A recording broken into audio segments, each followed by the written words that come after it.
بسم اللہ الرحمن الرحیم۔ رمضان المبارک کا مہینہ اپنے تمام تر برکات کے ساتھ تشریف لا چکا ہے۔ آج پہلا روزہ ہے۔ یہ ماہ مقدس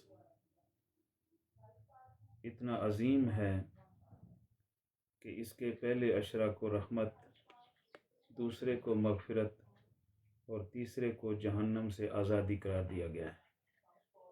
اس لیے اس ماہ مقدس کی ایک ایک لمحے اور ایک ایک گھڑی کی قدر کرنی چاہیے۔ شب و روز اللہ کے ذکر اور اللہ کی یاد میں گزارنے کی کوشش کرنی چاہیے۔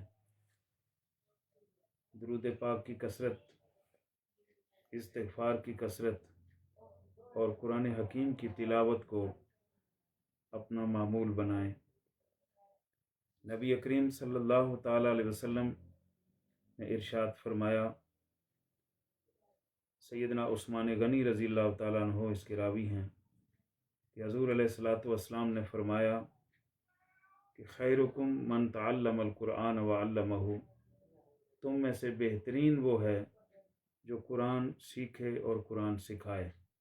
اور ایک روایت میں ہے، ان افضلکم من تعلم القرآن وعلمہ، تم میں سے افضل وہ ہے جو قرآن سیکھے اور قرآن سکھائے۔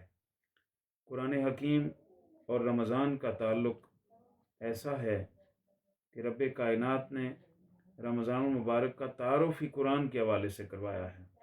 فرمایا، شہر رمضان الذی انزل فیہ القرآن، رمضان وہ عظیم مہینہ ہے جس میں قرآن نازل ہوا، لہٰذا قرآن حکیم کی تلاوت کی مقدار کو بڑھا دیا جائے، قرآن کی تلاوت زیادہ سے زیادہ کی جائے اور کوشش کی جائے کہ قرآن پاک کی ایک ایک آیت کو اور ایک ایک سورت کو سمجھ کے پڑھا جائے۔